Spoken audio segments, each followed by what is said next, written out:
obrigado, Senhor, por esses momentos tão preciosos aqui, onde ouvimos o teu recado, Pai. Que possamos em todo o tempo dizer bem do Senhor, bem dizer a ti, Pai. Receba a nossa louvor nessa noite. Perdoe, ó Pai, nossos pecados. Obrigado que o Senhor é fiel, justo, para nos perdoar os pecados e nos purificar de toda injustiça. No nome de Jesus, oramos.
2, livro do profeta Isaías, capítulo 2, do versículo 1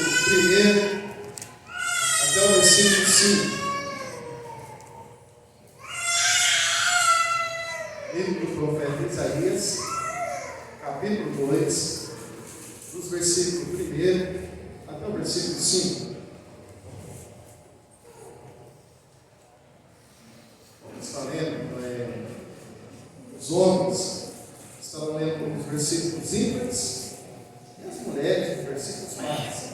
Tem os homens os versículos ímpares e as mulheres os versículos pares. O versículo 1 até o versículo 5, capítulo 2, livro do profeta Isaías. Vamos lá, homens. Palavra que em visão veio a Isaías, filho de Amós, a respeito de Judá e Jerusalém. Nos últimos dias acontecerá que o monte da casa do Senhor será estabelecido no cimo dos montes e se elevará sobre os outeiros, e para ele afluirão todos os povos. Virão muitas nações e dirão: vinde e subamos ao monte do Senhor e à casa do Deus de Jacó, para que nos ensine os seus caminhos e andemos pelas suas veredas, porque de Sião sairá a lei e a palavra do Senhor de Jerusalém. Ele julgará entre os povos e corrigirá muitas nações. Estas converterão as suas espadas em guerras e aradas, e suas lanças em cortaleiras. Uma nação não levará a espada contra outra nação, nem abrirão mais a guerra. Vinde, ó casa de Jacó, e andemos na luz do Senhor. Todo mundo junto agora, no versículo 5. Vinde, ó casa de Jacó, e andemos na luz do Senhor. Amém. O Espírito Santo de Deus esteja ministrando nas nossas vidas nesse momento a sua santa palavra. Amém? Irmãos, infelizmente, a nação, infelizmente, o mundo está doente. E as consequências dessa doença, as consequências do pecado, são feridas que vai acontecendo na alma das pessoas. Existe a ferida existencial. Quando a pessoa tem a ferida existencial, o que acontece? Ela caminha para o mundo das drogas, do álcool, da prostituição, do suicídio. Essas são as feridas existenciais. Tem as feridas psicológicas, que são pessoas com paranoias, desgovernadas, desnorteadas da vida. Tem também as feridas familiares, que são os adultérios, frieza familiar, divórcio, etc. Tem também a ferida moral, ou seja, a moralidade do mundo está falida. Pessoas solitárias, infelizes, dentro da própria casa. Tem a ferida espiritual. Qual que é a ferida espiritual? São pessoas que tentam buscar em alguma coisa para poder aliviar a dor da alma. Então, buscam em vários lugares, procurando um Deus para poder aliviar as suas cargas. Tem a ferida social. A gente vê crianças abandonadas, terra de injustiça e dor. Eu estou enumerando só algumas das feridas, são várias. Tem muitas. E quem pode curar essas feridas se não for somente Cristo Jesus? Por isso eu convido vocês a meditar comigo no seguinte tema: a cura para a alma. E o capítulo 2, como a gente vai mergulhar neste livro, vai tratar isso. Como que Deus, olhando para a humanidade, vendo a ferida da alma do ser humano, ele fala assim: eu preciso sarar essa ferida. E aí então, ele entrega a sua palavra, e ela é linda. Olha o versículo 2. nos últimos dias acontecerá que o monte da casa do Senhor será estabelecido no cimo dos montes e se elevará sobre os outeiros, e para ele fluirão todos os povos. Então, em primeiro lugar, para a cura da alma, é estar na casa do Senhor. Quando Isaías escreveu, a casa do Senhor, no cimo do monte, ou seja, o salmista vai falar assim: eleva os olhos para o monte, de onde me virá o socorro? As pessoas tinham a noção seguinte, que montes significava deuses. E aí, a palavra de Deus fala assim: o seguinte, gente, o maior Deus, não existe Deus, mas o maior Deus é o que criou os céus e a terra.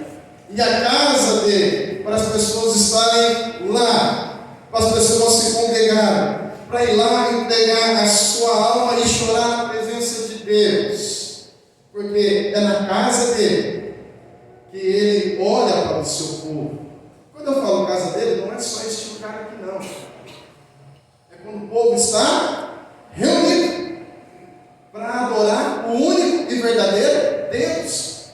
Deus sempre ajuntou o seu povo, desde o Velho Testamento. Deus ajuntou o seu povo para que o seu povo o adorasse. E é por isso que no Novo Testamento, Cristo Jesus instituiu a sua igreja. E ele fala que ele é o cabeça da. Por quê? Porque Deus ele quer que o seu povo se volte para ele. Ele quer que o seu povo esteja adorando. Mas é interessante que nós acabamos de cantar um canto que fala o seguinte: eu falei assim, gente, nós estamos aqui reunidos para adorar o Senhor. E o cântico fala o seguinte: se não der certo, ele continua sendo, mas quando não dá certo, nós brigamos com Deus. Quando os nossos projetos dão errado, nós brigamos com Deus. Por que nós brigamos com Deus? Mas se nós não cantamos, se der certo, é Deus. E se não der certo? Ele continua sendo Deus? Na casa ele trabalha as nossas vidas para entendermos de fato que os planos e os projetos é dele. O homem pode fazer, mas a resposta certa dos dados vem de quem? Se der certo, ele é Deus. Mas se não der certo, ele continua sendo Deus. Para glória de quem? Mas ele está falando o seguinte: agora é o povo de Israel espiritual, dizendo o seguinte: eu quero que o meu povo tenha uma casa, a minha casa, para se reunir, para compreender que eu e somente eu governo o seu povo. Quem governa o povo de Deus é somente Deus. Ele usa a pessoa sim, ele usa pessoas. Não vai vir um anjo do céu e vir pregar pela terceira igreja. E se vir um anjo que pregue outro evangelho, temos que considerar maldito, como diz em Gálatas. E como nós falamos na escola dominical, nós precisamos conhecer o quê? Para quê? Porque eu tenho que conhecer a palavra. Porque eu tenho que entender a palavra. Para não ficar feio. Porque eu conhecendo as Escrituras, eu não vou ser enganado por homens. Por isso que eu tenho que entender que eu faço parte do povo de Deus. Eu tenho que entender o meu papel no povo de Deus. E Isaías está escrevendo aqui o seguinte: vocês são o povo que eu escolhi. E o capítulo 1 de Isaías vai tratar a respeito de como nós devemos proceder na casa do Pai. Como nós devemos adorar o Pai. Vinde, pois, arrazoemos, diz o Senhor, ainda que os vossos pecados, versículo 18, capítulo 1, ainda que os vossos pecados sejam como a escarlate, eles se tornarão brancos como a neve, ainda que sejam vermelhos como o carmesim, se tornarão como a lã. Se quiserdes e me ouvirdes, comereis o melhor dessa terra. Mas se recusardes e fordes rebeldes, sereis devorados à espada, porque a boca do Senhor diz. Nós podemos compreender que o povo de Deus, nós precisamos estar sentados. Não tem como nós fugirmos disso. Eu preciso compreender qual é o meu papel dentro do povo de Deus. E se eu estou sentado na casa dele, o que eu devo fazer? Em segundo lugar, aprender de sua palavra. Olha o versículo 3. Virão muitas nações e dirão: vinde e subamos ao monte do Senhor e à casa do Deus de Jacó, para que nos ensine o seu caminho e andemos nas suas veredas, porque de Sião sairá a lei e a palavra do Senhor de Jerusalém. Como eu ensino se não for as Escrituras Sagradas? O que a Bíblia nos ensina? Como nós lemos no versículo 18 de Isaías, dizendo o seguinte: que eu sou pecador. Eu preciso compreender que eu sou pecador e eu preciso da graça de Cristo Jesus. E quando eu entendo que eu sou pecador, quando eu entendo que eu preciso da graça de Cristo, que o meu pecado pode ser vermelho, mas vai ficar branco,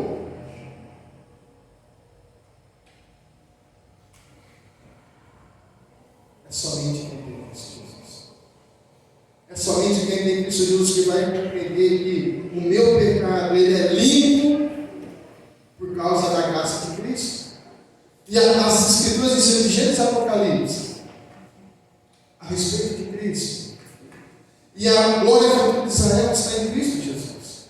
E é por isso que quando eu compreendo que eu sou pecador, quando eu compreendo que não importa o que eu fiz, Ele me perdoa, então eu preciso crer que Cristo Jesus, Ele pode me lavar. E se Ele me lava, eu estou limpo. E se eu estou limpo, nenhuma condenação há para os que estão em Cristo Jesus. E se você sabe disso, então agora você precisa caminhar nas Escrituras. Eu preciso compreender que a Bíblia Sagrada, ela vai me dar um norte. A Bíblia Sagrada vai me ensinar como eu devo proceder. Como eu devo proceder? E é por isso que Isaías está escrevendo: povo, vocês precisam aprender os ensinos. Sabe por quê? Parece que está funilando. Os dias estão sendo maus. Quando vocês ouvirem que vai haver paz, a palavra de Deus fala que não haverá paz. O amor, a gente fala muito do amor, de muitos estão se esfriando. Mas por quê? O amor está se esfriando. Por que o amor está se esfriando? Quando nós olhamos para as Escrituras, nós sabemos o que vai acontecer. Mas será que nós aceitamos o que está para acontecer nas nossas vidas? Será que de fato nós estamos preparados para o que está para acontecer na humanidade? Se há uns 40 anos atrás, nós somos tomados, né? Vamos ter coisa que não falar, então. Vamos vigiar. Vamos vigiar. Então vamos lá. Se daqui 40 anos atrás, se alguém começa o seguinte: dois homens vão se casar. Qual que é a reação da população?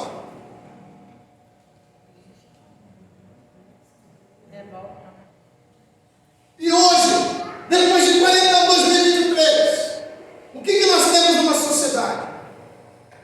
Pessoas casando do mesmo sexo.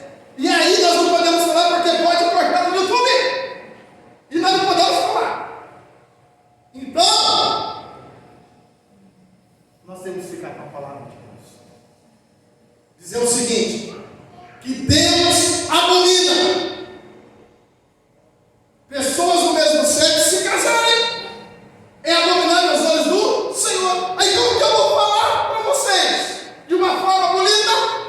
Dizendo o seguinte: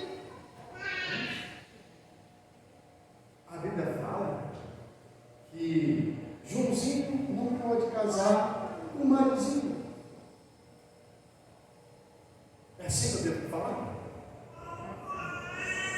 Irmãos, é abominável para o Senhor. Não tem como eu negociar com isso. A palavra de Deus ela tem que ser confrontada diante de uma sociedade falida. Por que os discípulos morreram? Porque não negaram Cristo. O que eles querem fazer com o povo de 2023? Eles querem calar a verdade. Eles querem calar que o povo de Deus pregue a verdade.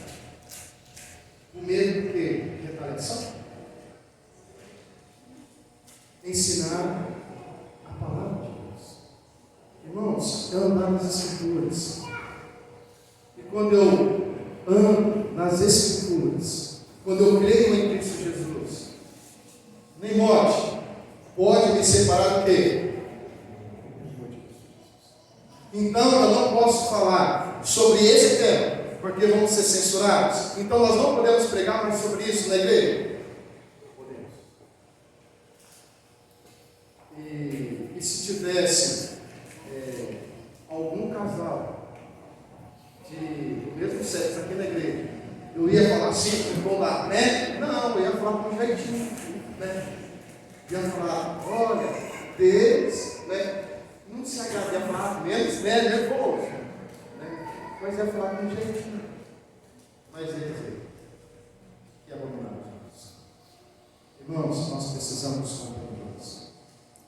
Nós precisamos entender que a palavra de Deus é ela que nos dá. Irmãos, é a palavra de Deus que dita a regra para a sua vida. É a palavra de Deus que dita a regra para o seu povo. Não é a sociedade. Não são os valores que a sociedade quer implantar. O que dita a regra do cristão é a sua palavra. E se tiver que ser confrontado, nós temos que ficar com a palavra de Deus. Por isso, que aquele cântico, se Deus fizer, Ele é Deus. E se Ele não fizer? Continua sendo Deus. E se a igreja for presa? Continua sendo Deus. E se a grande perseguição dos crentes começar a morrer? Vai para a glória. Amém? Vai para a glória. Mas nós vamos começar a pensar assim: será que nós devemos dar um jeitinho? Será que a palavra pode ser mudada para a gente não ser bom? Não. Regra de verdade.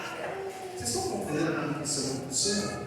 Vocês estão percebendo, gente, que está sendo muito sério isso a respeito da palavra de Deus?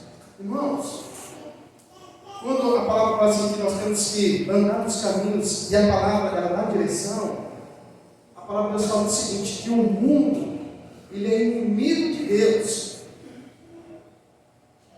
E se eu entrego minha vida para Cristo, eu tenho que ter uma noção seguinte: e agora? O mundo é meu inimigo. Os valores que o mundo tem não se encaixam mais com os nossos valores. Porque os nossos valores agora são valores que vêm do mundo. E é por isso que Isaías está escrevendo isso para o povo compreender que a glória de Israel espiritual é em Cristo Jesus. É em Cristo Jesus. Em terceiro lugar, andar na luz. Olha o versículo 5 do capítulo 2 de Isaías. Vinde, ó casa de Jacó, e andemos na luz do Senhor. Jesus ele falou assim: Ele é a luz. Ele é a luz. Quem está nele não anda nas trevas, mas anda na luz. Vamos lá em Colossenses capítulo 3. Olha lá, Colossenses capítulo 3. Abra sua Bíblia. Colossenses capítulo 3.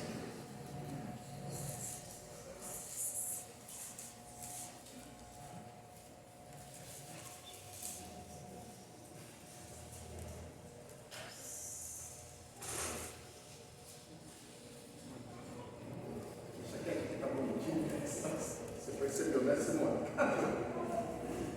Colossenses capítulo 3, olha o versículo 12. Revestidos, pois, como eleitos de Deus, santos e amados, de ternos afetos, de misericórdia, de bondade, de humildade, de mansidão, de longanimidade, revestidos como eleitos de Deus. Olha o versículo 5 agora, do capítulo 3 ainda.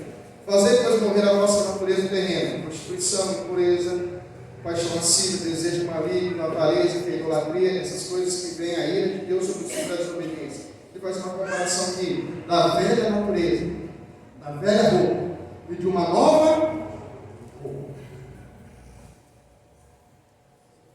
Eu gostaria que você pensasse agora, dentro de você, qual é a roupa que você tem vestido? Eu sei que para a gente vir na igreja, não é isso? A gente pega a roupa, não é isso? Eu pego, quem pega minha mulher, né? Ela que escolhe a camisa. Eu vou pegar para essa não, aí eu vou pegar essa também não. Eu falo, então escolhe. Não é assim, assim? É. Né? Ela fala, mas você não sabe escolher. Eu não sei escolher mesmo. Eu pego qualquer uma, gente. Eu pego qualquer uma. O que vê, eu pego. E minha mulher fala assim, não. Cuidado, né? Mas não é assim? É. Né? Você pega a roupa bonitinha, assim também, Simone? Você pega a roupinha também, né? Você não é igual eu? Tamo junto, Kelson. Né? A gente apanha junto. Amém. Irmão, mas por que as mulheres dão cuidado? Da gente se apresentar perante quem? Perante? Não é assim? Quando a gente vai, assim, quando a gente vai não, né? Mas se você fosse convidado para ir conversar com o presidente da República, você ia pegar, né, uma roupa bonita, né? Assim? Apresentar. Né? Para quê? Para se apresentar. Assim também é diante de Deus. Mas Deus não está preocupado, gente, da gente estar com roupa bonita ou com roupa velha. Deus não está preocupado com isso. Deus está preocupado com a nossa roupa. O que Deus está preocupado, o que Jesus quer, é a nossa roupa. E aí eu quero que vocês pensem nisso. Qual que é a roupa que eu tenho vestido durante a semana? A roupa de cristão ou uma roupa que Deus não se agrada? Qual que é a minha roupa? Porque se eu falo que eu ando na luz, se eu falo que Cristo é a minha luz, então minha roupa interior, ela tem que se fazer jus com aquilo que eu tenho. Não é verdade? Se eu falo assim, eu estou na luz, mas o meu interior tem essas práticas que não condiz, será que de fato eu adoro a Deus como Ele é? Será que de fato quando eu vou adorar Ele, Ele vai saber se eu estou adorando Ele da boca para fora ou de coração? Por causa da minha roupa. Eu posso falar que eu ando na luz, mas se a minha roupa interior não condiz com o que eu falo, Deus não serve. É por isso que eu quero que você compreenda isso. Qual que é a sua roupa? Qual a sua roupa interior? Como está atualmente? Atualmente está inclinado para prostituição, para impureza, paixão lascívia, desejo maligno, avareza, que é idolatria, ou outras coisas. Será que a minha mente está voltada para isso? O que eu tenho que fazer? Faz com essa natureza, Senhor, transforma-me, como Romanos, Paulo fala em Romanos, Senhor, transforma minha mente. Transforma minha mente para quê? Para que a minha mente, o meu corpo, seja de misericórdia, de bondade, de humildade, de mansidão, longanimidade, suportar uns aos outros, perdoar mutuamente, caso alguém tenha motivo de queixa contra outro. Assim como o Senhor nos perdoa, assim também perdoai-vos. Acima de tudo isso, porém, esteja o amor, que é o vínculo da perfeição. Olha o que Isaías estava escrevendo para o povo dele, dizendo o seguinte: olha, temos uma terra futura, espiritual, que é em Cristo, mas para nós estarmos em Cristo, nós precisamos vestir essas vestes espirituais. É importante. Por isso que, para eu curar da minha ferida, da minha alma, eu preciso está na frente do melhor psicólogo, que é Cristo Jesus. Quem pode curar da minha ferida existencial? Quem pode curar da minha ferida que eu estou perdido nas drogas, no álcool, na prostituição, e eu penso em suicídio? Quem que pode tirar? Quem que pode sarar essa ferida se não for Cristo Jesus? Gente, somente quem está com dor na alma, que sabe, que já pensou em se suicidar. Por quê? Porque a dor é horrível.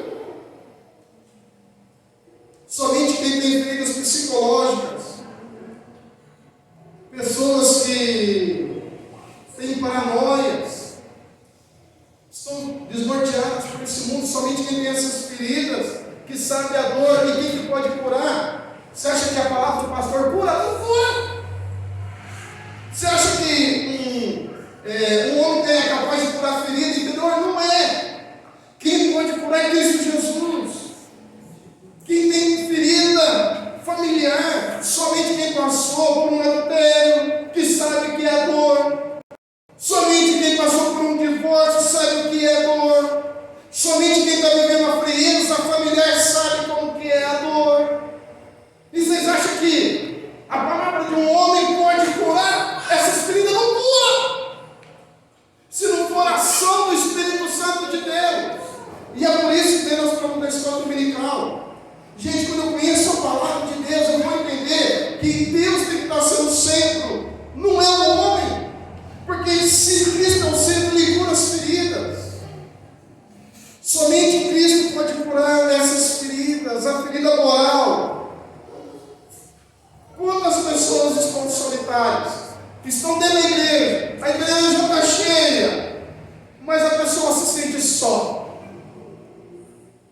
Ela vai para a reunião familiar, a família está grande, mas ela se sente só.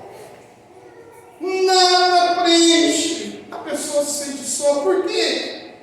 Por causa da ferida. Quem que pode, se não for Cristo Jesus? Ferida espiritual. Pessoas estão vazias e querendo buscar Deus. Mas a pessoa buscou no centro de uma tumba e lá vai encontrar o verdadeiro Deus. Não vai encontrar o verdadeiro Deus, porque o problema vai piorar a situação. Mas ela está querendo buscar algo para preencher o vazio de forma errada.